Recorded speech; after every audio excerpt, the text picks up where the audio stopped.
야고보는 고난 중에 있었던 성도들을 위로하고 또 격려하기 위해서 편지를 쓰기 시작을 했습니다. 지난주에 살펴봤던 야고보의 첫 부분도, 그리고 오늘 우리가 살펴보고 있는 야고보서의 마지막 부분도 고난 중에 거하고 있었던 성도들에 대한 권면과 부탁으로 이야기를 정리하고 있는 걸 보게 되지요. 자, 이렇게 이 문학적인 방식을 사용하는 기법을 가르쳐서 인클루시오라고 얘기를 합니다. 이 히브리인들이 자주 사용하는 문학 기법인데, 동일한 주제를 처음과 마지막에 마치 샌드위치처럼 이렇게 사용을 해서 그 안에 담긴 내용을, 그 주제를 분명하게 드러내는 이 문학적 기법을 얘기를 하지요. 자, 그러면 이 야고보가 오늘 이 인클루시오 기법을 사용해서 처음과 마지막에 강조하고 있는 내용이 무엇입니까? 성도들에게도 고난이 있다는 거예요. 하지만 성도들의 모든 인생의 순간들은 하나님 손에 붙들려 있다는 것이지요. 심지어 고난이라고 하는 어려운 순간들도 예외가 아니라는 것입니다. 자, 그러면 고난 중에 있는 성도들에게 야고보가 오늘 권면하는 내용이 무엇입니까? 야고보서 5장 13절을 다시 한번 봅니다. 너희 중에 고난 당하는 자가 있느냐? 저는 기도할 것이요. 즐거워하는 자가 있느냐? 저는 찬송할지니라. 지금 이 말을 뒤집어서 말하면 고난이 성도들로 하여금 기도하게 만든다는 것입니다. 그리고 기쁘고 즐거운 일을 경험하게 되면 성도는 또 하나님을 찬송하게 된다는 것이지요. 이 말은 하나님의 자녀들은 인생의 모든 순간들을 하나님과 연관지어서, 관련지어서 생각하게 된다는 겁니다. 기쁜 일이 생겨도 하나님으로부터, 슬픈 일이 생겨도, 어려운 일이 생겨도, 즐거운 일이 생겨도, 고통스러운 일이 생겨도 하나님 자녀들은 그 어떤 삶의 순간도 우연이라는 것으로 치부하는 게 아니라 하나님과 관련지어서 살아가는 인생이라는 것이죠. 그런데 이방인들은 달라요. 하나님과 상관없는 인생을 사는 사람들은 기쁘고 즐거운 일이 어느 날 찾아오면 교만해집니다. 마치 자기가 능력으로 다 이룬 것 마냥 의기양양해서 살아가고, 반대로 고통이나 좌절이 찾아오면 하늘을 원망하고 사람들과 주변 환경을 원망하고도 하지요. 그러나 하나님 자녀들은 달라야 된다는 거예요. 성도들의 인생에는 기쁜 일도 있고 힘든 일도 있고 웃는 날들도 있고 우는 날들도 있지만 세상 사람들과 크리스찬들의 분명한 차이점이 있어야 된다는 것입니다. 그러면 그 차이점은 무엇일까요? 성도들의 인생은 누구에게 붙들려 있어요? 하나님에게 붙들려 있다는 것이고 하나님 계획 가운데 있다는 것입니다. 그렇기 때문에 정말로 하나님을 신뢰하는 성도들은, 하나님을 정말 믿는 성도들은 고난과 환난이 찾아온다고 해서 쉽게 낙심하거나 하나님을 원망하고 주저앉지는 않는다는 거예요. 여러분, 세상 사람들이 기도를 하는 이유가 무엇이지요? 그들은 좋은 것을 먹고 좋은 것을 입고 좋은 것에서 살고 좋은 곳에 머물기 위해서 기도합니다. 이것이 바로 하나님과 상관없는 인생을 사는 이방인들의 기도죠. 하지만 하나님 나라에 속한 이 하나님 나라 백성들의 기도는 달라요. 하나님 나라 백성들은 하나님 나라와 하나님의 뜻을 위해서 기도합니다. 하나님이 계획하고 작정하신 모든 뜻에 순종하기 위해서 기도합니다. 나의 뜻이 아니라 하나님 뜻이 이루어지기를, 그 뜻에 순종할 수 있기를 기도합니다. 그것이 성경이 성도라고 부르는 사람들에게 요구하는 기도의 내용이에요. 에베소서 1장 11절과 12절은 이렇게 말합니다. 모든 일을 그 마음의 원대로 역사하시는 자의 뜻을 따라 우리가 예정을 입어 그 안에서 기업이 되었으니 이는 그리스도 안에서 전부터 바라던 우리로 그의 영광의 찬송이 되게 하려 하심이라. 하나님 자녀들은 하나님의 계획이 가장 선하고 완전하다는 걸 믿습니다. 그래서 고난이 다가와도 찬송할 수 있는 거예요. 고난이 비켜가게 해달라고 기도하는 게 아니라 하나님 뜻을 인정하기 위해서 기도합니다. 모든 것을 당신의 원대로 하시는 하나님, 그 하나님이 우리의 선한 아버지가 되시는데 그 아버지가 나한테 해가 될 것을 주실 리가 없다. 그것을 믿기 때문에 기도하는 것이고 믿기 위해서 기도하는 것이지요. 그래서 사도 바울도 복음을 전하다가 이 감옥에 갇힌 상황 중에 이렇게 고백을 한 것입니다. 빌립보서 4장 12절과 13절에 내가 비천에 처할 줄도 알고 풍부에 처할 줄도 알아. 모든 일에 배부르며 배고픔과 풍부와 궁핍에도 일체의 비결을 배웠노라. 내게 능력 주시는 자 안에서 내가 모든 것을 할 수 있느니라. 지금 바울이 무슨 얘기합니까? 내가 상황과 상관없이 환경과 상관없이 기뻐하고 감사할 수 있는 비결을 배웠다. 이 신앙생활의 비결을 배웠다. 그 비결을 배운 자로서 이 빌립보 성도들을 바울이 위로하고 있는 거예요. 그런데 참 아이러니한 것은 지금 바울이 감옥에 갇혀 있거든요. 빌립보 성도들은 자유롭게 살고 있거든요. 그러면 빌립보 성도들이 바울을 위로를 해줘야 되는데 오히려 바울이 빌립보 성도를 위로해주고 기뻐하라 가르치고 있어요. 사도 바울은 하나님을 믿는 사람이었습니다. 진짜 하나님을 믿는 사람이었어요. 그래서 복음을 전하다가 고난을 처해도 가난해져도 굶게 돼도 어려움을 당해도 우리 인생이 하나님 손에 붙잡혀 있다는 것을 믿기 때문에 모든 상황에서 만족하고 기뻐할 수 있었다는 것입니다. 우리 하나님이 나한테 악한 것을 주실 리가 없잖아. 이것을 믿는 것, 그것이 비결이었고 이것을 믿기 위해서 기도하는 것, 그것이 바울이 가진 고난을 통과하는 열쇠였다는 것이지요. 빌립보서 4장 4절은 말합니다. 주 안에서 항상 기뻐하라. 내가 다시 말하노니 기뻐하라. 하나님, 제가 복음을 전하다가 감옥에 갇혔습니다. 왜 제가 이런 일을 당해야 됩니까? 아니, 복음을 전하러 가는데 왜 배가 파손을 합니까?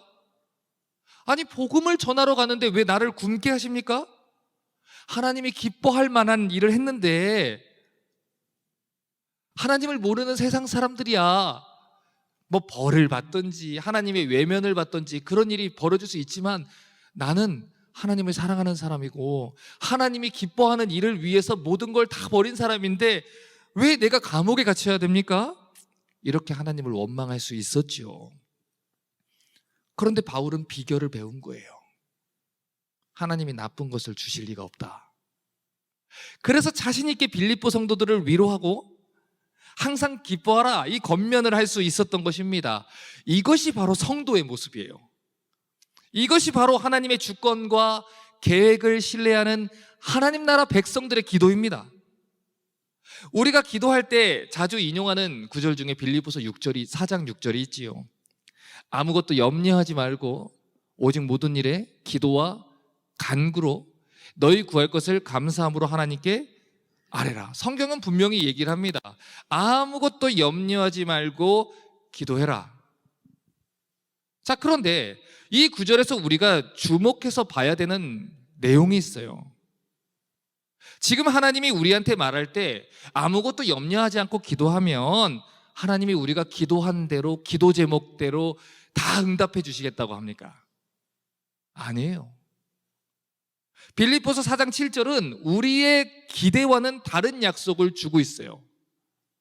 우리의 기대는 때때로 하나님의 말씀을 왜곡해서 받아들입니다. 그리하면 모든 지각에 뛰어난 하나님의 평강이 그리스도 예수 안에서 너희 마음과 생각을 지키시리라. 성경의 약속을 잘 들으셔야 돼요. 모든 기도와 간구로 염려하지 말고 기뻐하면서 감사하면서 기도하면 내가 들어줄게, 무엇이든 들어줄게 라고 약속하신 적 없어요. 하나님 뭐라고 하셨지요?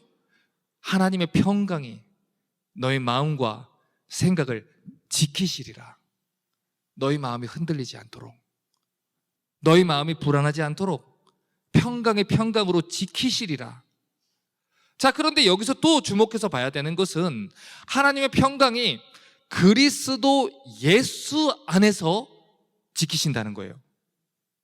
우리가 그리스도 안에 있을 때 하나님이 우리의 마음과 생각을 지켜주신다는 것이지요. 자, 그러면 이런 질문을 해야 돼요. 예수 그리스도 안에 있다는 것은 무슨 뜻입니까? 요한복음 15장 7절은 이렇게 얘기를 해요. 너희가 내 안에 거하고 내 말이 너희 안에 거하면 무엇이든지 원하는 대로 구하라. 그리하면 이루리라. 자, 그러니까 하나님이 예수 그리스도 안에서 구하면 들어주시겠다라고 하는 말은 교회에 소속되면, 교회에서 예배를 드리면, 교회의 조직에 소속돼 있으면 너희가 신자라는 이유로 모든 이야기를, 기도를 다 들어주겠다, 이런 얘기가 아니에요. 요한복음 15장 7절의 말씀대로라면 예수 그리스도의 말씀이 우리 안에 거하게 되면 그러면 구하라는 것입니다. 그 말씀 가운데 구하면 들어주신다는 거예요. 예수 그리스도가 누굽니까? 태초부터 계셨던 하나님 말씀이지요. 만물을 조성하고 붙드신 하나님의 말씀이지요. 그러므로 우리가 하나님 말씀을 믿을 때, 하나님의 기록하신 말씀 가운데서 기도할 때, 하나님의 약속을 붙들고 기도할 때, 하나님은 우리에게 주신 예수 그리스도의 말씀과 약속 가운데서 우리 마음과 생각을 지켜주신다는 거예요. 여러분, 신앙생활은 우리의 열정과 의지로 하는 게 아닙니다. 멘탈이 강하고 약하고에 따라서 결정되는 것도 아니고요, 얼마나 많은 열심을 내는지의 싸움을 하는 것도 아니에요. 하나님 말씀을 듣고 배우고 주야로 그 말씀을 묵상하며 그 가운데 기록한 대로 지켜 행할 때, 하나님의 언약의 말씀 가운데 거할 때 비로소 우리는 하나님 약속을 믿을 수 있고, 그때 고난 중에서도 하나님을 신뢰할 수 있는 것입니다. 우리 아버지가 이렇게 얘기하셨지, 우리 아빠는 이런 분이지, 우리 아빠는 나에게 이렇게 약속하신 분이지, 이 사실을 분명하게 알고 믿으면 흔들리지 않을 수 있다는 거예요. 데살로니가전서 5장 16절부터 18절을 보면 우리가 고난 중에서도 기도해야 되는 이 하나님의 뜻을 명확하게 얘기를 해줬습니다. 성경은 얘기해요. 항상 기뻐하라. 쉬지 말고 기도하라. 범사에 감사하라.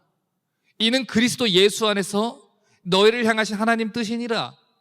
우리는 하나님의 뜻이 이루어지기를 위해서 기도해야 돼요. 그런데 그 하나님의 뜻 가운데 뭐라고 하셨냐면 항상 기뻐하라는 거예요. 고난 중에도 기도하라는 거예요. 시험 중에서도 기뻐하라는 거예요. 하나님을 신뢰하고 믿고 하나님 계획을 붙들고 기도하라는 거예요. 고난이 비켜가기를 기도하는 게 아니라, 나에게는 고난이 찾아오지 않기를 기도하는 게 아니라, 고난이 찾아와도 하나님 약속 붙들고 항상 기뻐하며 기도하라는 것입니다. 마태복음 26장 41절을 보면 예수님이 아주 중요한 말씀 하셨지요. 시험에 들지 않게 깨어있어 기도하라. 마음에는 원이로되 육신이 약하도다.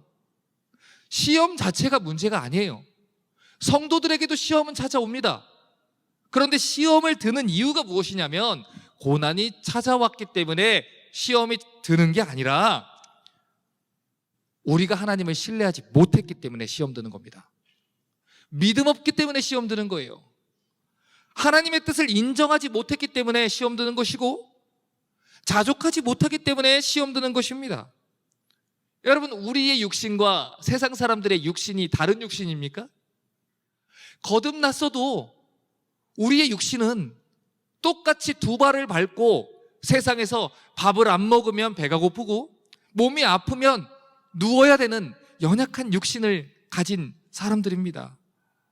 그래서 우리는 상황과 환경이 어려워지고 춥고 덥고 병 걸리고 배고프고 굶주리고 피곤하고 졸리고 아프면 시험에 들게 되어 있어요. 그러니 어떻게 하라고요? 기도하라는 거예요. 우리의 육신이 연약하기 때문에 기도하라는 거예요. 하나님의 감추어진 뜻을 인정할 수 있도록 기도하고 하나님이 드러난 뜻에 그 거룩한 율법에 순종할 수 있도록 기도하라는 거예요. 여러분, 우리가 운동을 할 때 한 번 운동을 하면 갑자기 건강해집니까? 두 번 운동을 하면 갑자기 면역력이 확 좋아집니까? 앓던 병이 갑자기 낫나요? 오늘 짐에 가서 운동하고 나면 감기가 뚝 떨어지나요? 여러분, 운동하는 이유가 무엇입니까? 아픈 날을 대비하기 위함입니다. 병이 걸렸을 때 싸울 수 있는 면역력을 갖추기 위함이지요. 시험에 들지 않게 깨어있어 기도하라는 거예요. 믿는 자도 시험이 찾아올 수 있어요. 그러나 그때 이길 수 있는 힘은 기도할 때 나온다는 거예요. 모든 것을 그의 기뻐하시는 자의 뜻을 따라 우리가 예정을 입었다고 했습니다. 하나님이 선하다는 걸 믿으십니까?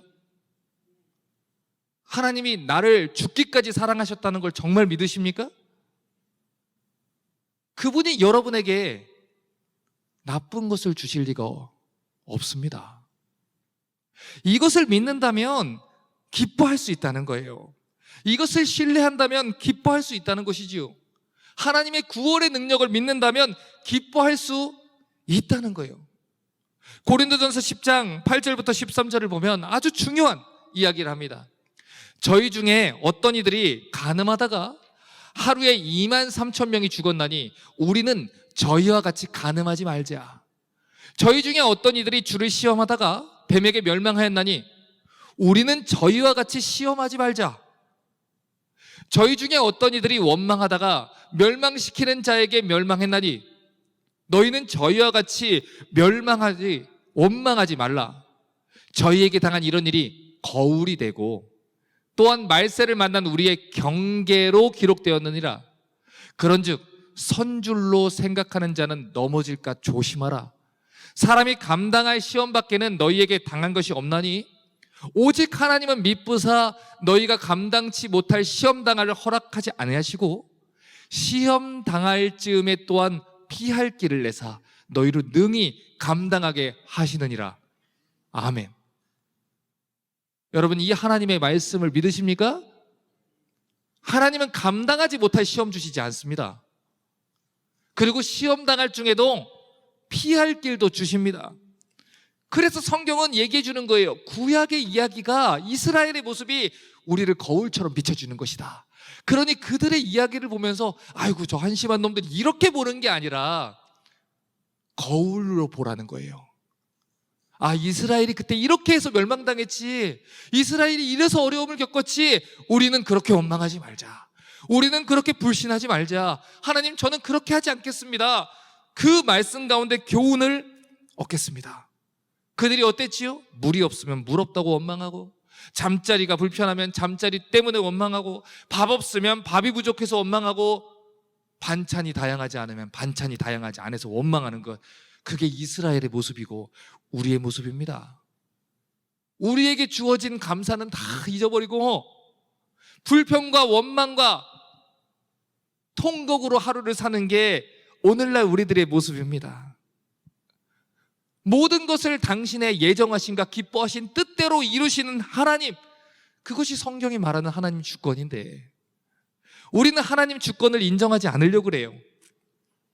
그리고 하나님이 얼마나 크신 분인지 위대한 분인지 때때로 잊어버립니다. 그러다 보니 기도하다가 자기 마음대로 되지 않은 경우에는 하나님에게 삐져서 기도하지 않아요. 이런 미련한 말도 합니다. 여러분, 하나님은 우리의 비서가 아니지요. 우리의 비위를 거스를까봐 제가 기분 나빠하면 어떡하지? 제가 이거 싫어하면 어떡하지? 어쩔 줄 몰라 하는 베이비시터가 아니지요. 그분은 만왕의 왕이십니다. 천지를 창조하신 주님이십니다. 하나님을 하나님으로 대접하셔야 돼요. 그분은 틀리지 않아요. 그분은 실수하지 않아요. 그분은 우리에게 나쁜 걸 주지 않아요. 그런데 이걸 못 믿으면 이스라엘처럼 하나님을 탓하고 원망하는 것입니다. 데살로니가전서 5장 16절부터 18절 다시 봅니다. 항상 기뻐해라. 병 걸려도 기뻐해라. 사업이 잘 안 돼도 기뻐해라.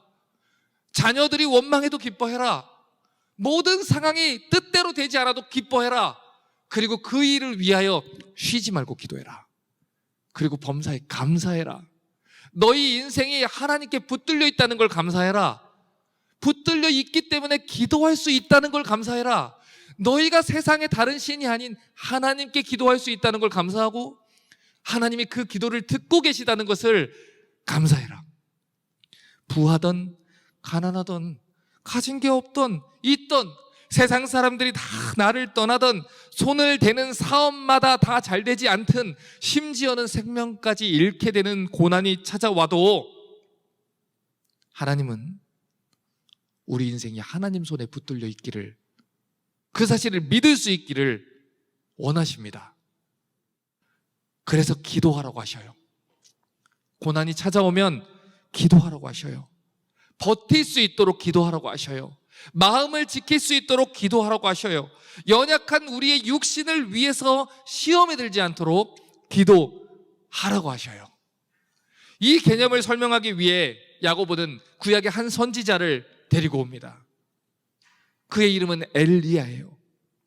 야고보서 5장 17절과 18절입니다. 엘리야는 우리와 성정이 같은 사람이로되 우리와 똑같이 연약한 인간이라는 거예요. 저가 비 오지 않기를 간절히 기도한즉 3년 6개월 동안 땅에 비가 아니오고 다시 기도한즉 하늘이 비를 주고 땅에 열매를 내었느니라. 지금 야고보는 엘리야도 우리가 똑같은 사람이다, 이 얘기로 시작을 합니다. 엘리야도 고난당했어요.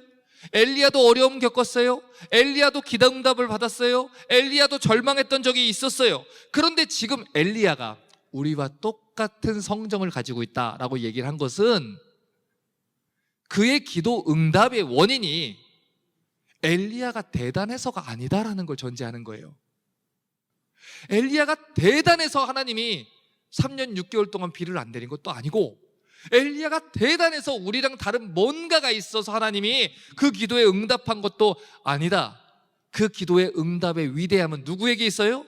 그 기도를 들으신 하나님께 달려있다는 거예요. 하나님이 그의 기도를 들으셨기 때문에, 하나님이 그를 통해서 일하셨기 때문에 기도의 능력이 일어났다는 것입니다. 그러므로 어떻게 하라고요? 기도하라고요. 엘리야도 기도했다면 우리도 기도하라는 것입니다. 엘리야도 응답받았다면 우리도 응답받을 수 있다는 거예요. 야고보서 5장 14절부터 16절을 봅니다. 너희 중에 병든 자가 있느냐? 저희는 교회 장로들을 청할 것이요 그들은 주의 이름으로 기름을 바르며 위하여 기도할지니라. 믿음의 기도는 병든 자를 구원하리니 주께서 저를 일으키시리라. 혹시 죄를 범하였을지라도 사하심을 얻으리라.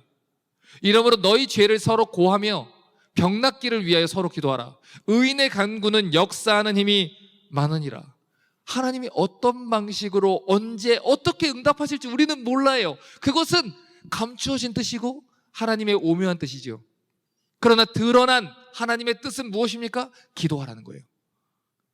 너희가 할 수 있는 것을 놓고 기도하라는 거예요.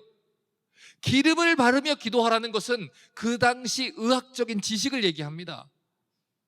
그러니 오늘날로 말하면 무슨 얘기예요? 병원에도 가고 약도 먹고 수술도 하고 치료도 하고 운동도 하고 음식도 가려 먹고 너희가 할 수 있는 건 다 해라.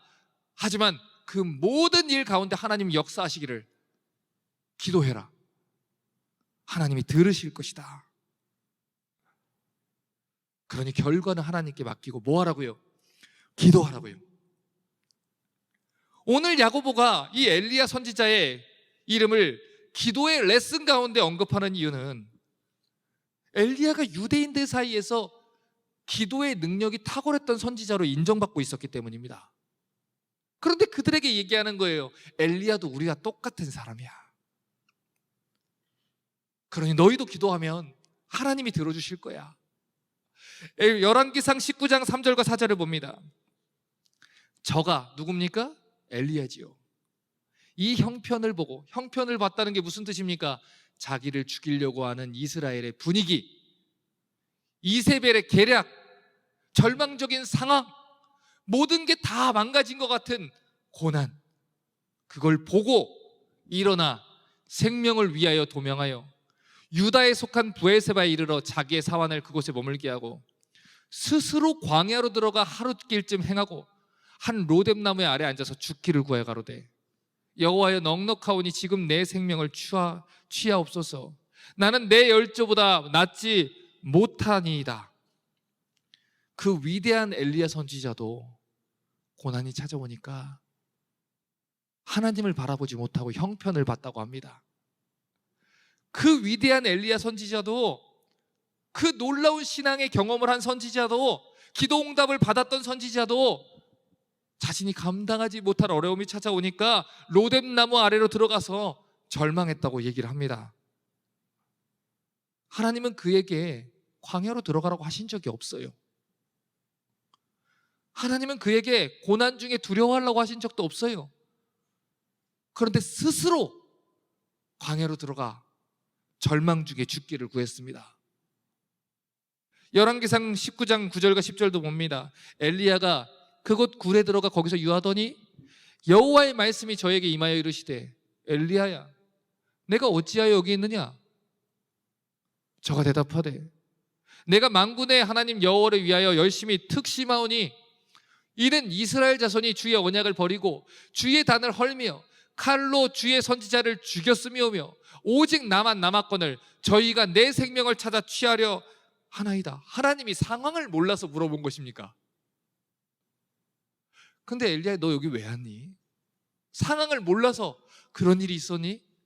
참 힘들었겠구나. 상황을 듣자고 물어보신 것입니까? 엘리야야 네가 왜 어찌하여 여기 있느냐? 무슨 말입니까? 너 왜 나 못 믿고 여기 와서 울고 있니? 너 왜 쓰러져 있지? 너 왜 절망하고 있지? 저희가 내 생명을 찾아서 취하려고 했어요. 그래서 네 생명이 누구한테 달려있지? 하나님이요. 근데 왜 여기 와 있지? 하나님 책망하시는 거예요. 여러분 지금 이 구절에는 엘리야의 이 하나님을 향한 원망이 가득 담겨 있지요. 하나님을 섬기는 선지자들을 하나님 왜 죽음으로 내모셨습니까? 왜 그들을 건져주지 않았지요? 내가 바알의 선지자와 싸우고 아세라 선지자와 싸웠던 결과가 고작 이겁니까? 생명을 걸고 하나님을 위해서 일한 결과가 목숨을 위협받는 이런 결과입니까? 엘리야는 자기를 둘러싼 두려운 상황 속에서 기뻐하지 못했어요. 하나님을 원망했어요. 낙심했어요. 그래서 자기를 죽여달라는 이야기까지 했어요. 이처럼 엘리야도 우리와 똑같이 상황에 절망하고 고난 중에 쓰러졌던 사람이라는 것입니다. 오늘 설교 내용을 정리해 볼게요. 여러분 성경을 보십시오. 하나님의 사람들도 다 절망했습니다. 하나님의 사람들도 다 낙심했습니다. 처음부터 그들이 한 번도 넘어짐 없이 완전한 모습과 형태로 서 있었던 것이 아니라 그들 또한 믿음 없었던 적이 있었고 그들 또한 흔들렸던 적이 있었고 그들도 절망했던 때도 있습니다. 비를 멈추고 비를 내리도록 기도했던 기도의 용사도 낙심했던 적이 있었어요. 로뎀나무 아래 들어가 자기를 죽여달라고 부르짖던 때가 엘리야에게도 있었어요. 그럼 묻겠습니다. 엘리야가 그랬다면 우리는 어떻겠습니까?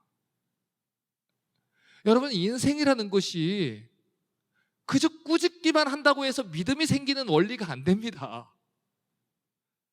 때로는 예상하지 못했던 내가 감당하기도 힘든 어려운 가운데서 다른 사람들 앞에서는 뻥뻥 얘기를 하면서 너 하나님 못 믿냐? 얘기했던 사람이 어느 날 자기에게 닥친 큰 고난으로 인해서 시험이 들어서 고난을 떠나는 일도 얼마든지 있습니다. 엘리야도 로뎀나무에 들어갔다면 우리도 얼마든지 넘어질 수 있다는 얘기입니다. 하지만 이 말은 하나님이 엘리야를 아끼고 회복시켜 주시다면 우리 또한 회복시켜 주실 수 있다는 것을 의미합니다. 시편 36편 7절부터 9절은 이렇게 약속합니다. 하나님이여, 주의 인자하심이 어찌 그리 보배로운지요. 인생이 주의 날개 그늘 아래 피하니이다. 저희가 주의 집에 살찐 것으로 풍족할 것이라. 주께서 주의 복락의 강수로 마시우리이다.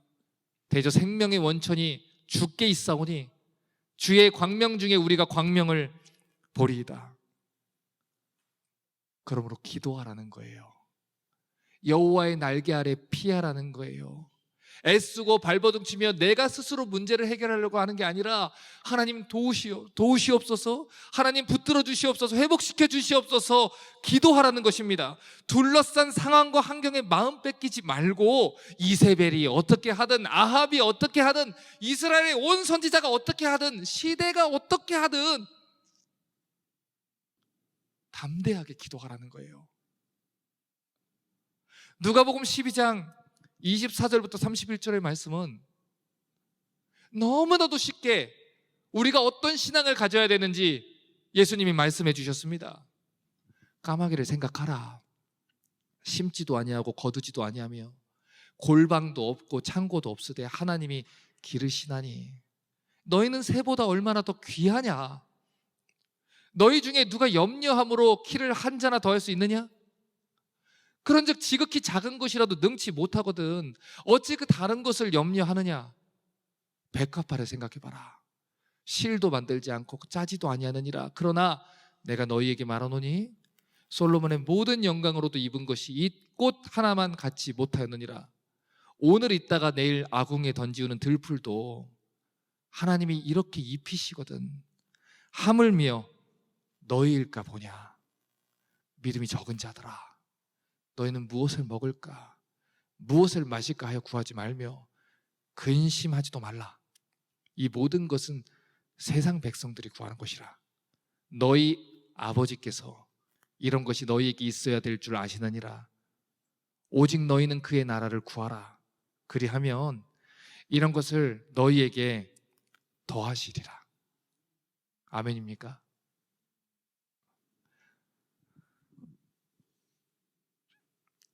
하나님이 선하신 분이라는 걸 믿으십니까? 하나님이 자신의 백성들을 돌보신다는 걸 믿으십니까? 하나님이 능히 우리를 당신의 선한 뜻 가운데 인도하실 분이라는 것을 믿으십니까? 믿으십시오. 믿으실 수 있게 기도하십시오. 믿으실 수 있도록 주의 약속의 말씀을 붙드십시오. 그것이 바로 우리가 고난 중에 기도해야 되는 이유이고, 고난 중에서도 기도할 수 있는 이유입니다.